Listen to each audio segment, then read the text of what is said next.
Well, hello there. So maybe you are brand new to Final Fantasy XIV, you've seen your favorite streamers playing the game, or the hype around Endwalker has piqued your interest. That awesome job action trailer made you think, wow, this game looks great. Look at how cool those abilities look. Well, then this may be the video for you. Today we are going to go over 10 tips for sprouts. A sprout, by the way, is what the Final Fantasy XIV community lovingly calls new players. Anyways, this list is in no particular order, so let's start with number 10, Rested Experience. Rested Experience grants the player a 50% bonus to their experience gain when killing monsters, crafting items, as well as gathering. How do you get Rested Experience, you may wonder? Well, it's rewarded to you whenever you log out in a sanctuary. Sanctuaries are the major cities, as well as whenever you are out in the wild and within the vicinity of an aetheryte crystal. You can tell you are in a sanctuary if there is a crescent moon near your experience bar. It takes approximately 24 hours of being logged out to gain a full bar of Rested Experience. Please, keep in mind that Rested Experience is worth more to a higher level character than a lower level character. Think of it this way, you can use a full bar of Rested Experience on a low level character to get 100,000 experience points. Or you could use that same bar on a higher level character that may need millions of experience points. Number 9, Challenge Log. The challenge log is basically a list of weekly activities that will grant you extra experience and gil for completing, as well as other things. Unlike quests, you don't have to hand these in. Once you have finished the activity, you automatically get the reward. You want to get this as soon as you can. As a sprout, this will help you with leveling, as well as gaining extra gil. So, the challenge log can be unlocked after you finish the main story quest, Call of the Sea. Once you have done that, head on over to the Limsa Lominsa main aetheryte. Head to the upper decks, location X11, Y11, and speak to the NPC named Itolwan. The quickest way to get there is to teleport to the aft castle and walk north.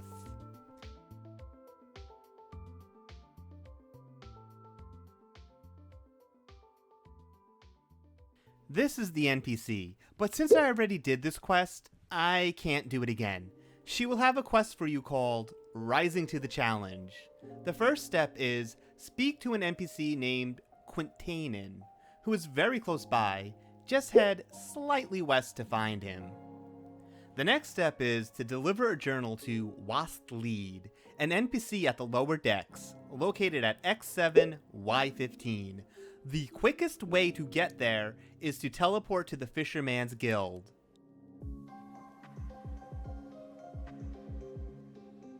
The NPC would be right around here, but because I already did this quest, the NPC has vanished. I don't know where he is. Finishing up this quest will get you the challenge log. Number 8, Travel Tips. So my first travel tip is to set favorite locations. This is a feature that allows you to mark any 3 aetherytes as a favorite location, and whenever you travel to these locations, the cost of the teleport is halved. As a sprout, you will very quickly learn that teleporting around can start to put a strain on the old gil purse. Setting a favorite location will help a ton with that. To set a favorite location, all you have to do is click on the aetheryte you want, and click on the menu option to set it as a favorite. The second travel tip is use the Chocobo Porters. If you've played World of Warcraft, you can think of these as flight points. They are located in major cities as well as in every zone, near the aetherytes. Much like flight points, before you can use them, you have to have connected points. This basically means you have to have spoken to 2 Chocobo Porters so that you can travel between them. This mode of travel is much cheaper than teleporting, but you are trading instant travel for a bit of travel time. Last, but certainly not least, make sure to set your home point to a location that you know you are going to return to. Return is a spell on a 15-minute cooldown, and it allows completely free travel to wherever you set that point to. Setting your home point is much like setting your favorite location. Just click on the Aetheryte and click Set Home Point. Number 7. Vesper Bay Travel. Vesper Bay is a location in Final Fantasy XIV that you will need to visit a lot while progressing through the main story quest, and there is no Aetheryte at Vesper Bay. The closest location is a place called Horizon, and then you have to travel a bit to get to Vesper Bay. So the tip here is that the game actually gives you an item known as the Vesper Bay Aetheryte Ticket. You are rewarded 12 of these for completing the main scenario quest, the Scions of the Seventh Dawn. And then they also reward you with more tickets for other various points in the main story quest. This item allows for instant travel to Vesper Bay, and it's also a free trip. You'd be surprised how many Sprouts don't realize that they have this item. The tickets will be placed in your normal inventory, so just make sure to put it in a spot that you can easily find, maybe even throw it on your hotbar. Using these tickets will save you so much time and energy, and will also save you some gil. Number 6. Get your retainer. So your retainer is basically an NPC that acts as extra storage and lets you sell items on the market board. The game mentions briefly that you can get one, but it doesn't push you to do so. Do not sleep on getting your retainer. They are very useful. To even get the retainer, you have to have completed the main scenario quest, Scions of the Seventh Dawn. After that, to unlock your retainer, you have to speak to NPCs with the title Retainer Vocate, located in the marketplaces of major cities. The NPC in Ul'dah is named Chachabi, and is located at X13.3, Y9.7, in the Steppes of Thal. You can get there by teleporting to the Sapphire Exchange and heading due north. He is right next to the market board. The NPC in Gridania is named Parnell, and this NPC is located at X14.5 and Y19.3 in Old Gridania. You can get there easily by teleporting to the Leather Workers Guild and heading due east. You really can't miss him.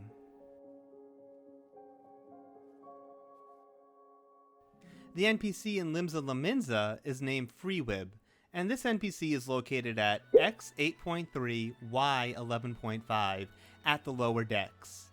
Just head west from the main Aetheryte, and you will be able to easily find this NPC. So you can speak to any of these NPCs to get your retainer, so find whichever one is the most convenient for you. They will have you customize your retainer, and then you can summon your retainer by hitting the bell nearby. The bells are also very conveniently located on your map. Number 5. HUD UI Tips. So the HUD or UI could be a video in and of itself. What we are going to discuss here are some very basic ideas on what you can do with the Final Fantasy XIV HUD to make your life a little easier.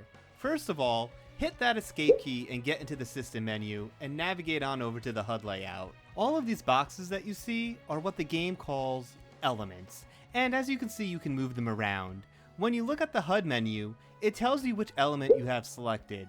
To the right of that is a cog, and if you click on that, you can change the attributes of the element, such as the transparency and the scaling. So one thing that is really helpful is to change the scaling of a hotbar, and then you can put any of your major cooldowns that your job has on that hotbar. This will make it so much easier to track down when cooldowns are available. Next up, move the status info enfeeblement element somewhere that you will easily notice. This is located right above the target bar in the upper section of the screen. Enfeeblements are bad effects on your character, and you will want to know when an enemy or boss has enfeebled you. Some boss mechanics will require you to do specific things while enfeebled. I increased the scaling of this element as well, just so that it's even more obvious. Finally, if you click on the target bar, and then the cog in the menu, you can click an option to make all the target bar elements independent. This is good, because what you are going to want to do is move the target info progress bar somewhere on your HUD that will be immediately obvious. The target info progress bar is the cast bar of the target. Yet again, change the size, make it so you can't miss it. Being able to easily see when a boss is charging up their big bad spells and abilities is very helpful. Here is an example of what my HUD looks like. As you can see, the cooldowns are nice and big, and the target cast bar is in a very noticeable spot. I have myself targeted, which is why you see the heal spell being cast. Number 4. Don't sell old gear. So, what do you do when a piece of gear is no longer serving purpose? You may be inclined to sell it to a vendor for a small amount of gil, or even drop it for the inventory space. What you should do is use a system called Expert Delivery. To unlock Expert Delivery, what you need to do is get Sergeant 2nd Class with your Grand Company. This is done by getting seals from Fates, doing the leveling roulette, and completing the Grand Company hunting log. Please note that running the leveling roulette as an adventurer in need will grant you bonus seals. You trade the seals into the personnel officer at your Grand Company in order to get promoted.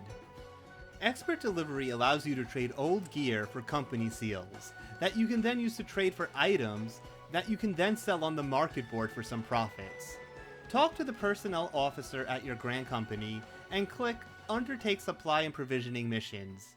In the upper right corner will be the Expert Delivery option. Make sure you click on the option in the upper right hand corner to disable gear in sets. You don't want to deliver gear you are using. Next to this NPC will be the Quartermaster. You can exchange your company seals there for items that you can sell on the market board. Just make sure to check what the items are going for. I bought coffee beans and they were not selling for a lot. Number 3. Read the tooltips. So, the next thing all new players should make sure they do is read their tooltips. Hey, even if you aren't new, reading through the tooltips is something you should always do. Some abilities have interactions that are very easily missed if you aren't reading the tooltips. I'll give a few examples of some samurai abilities that have some easily missed interactions.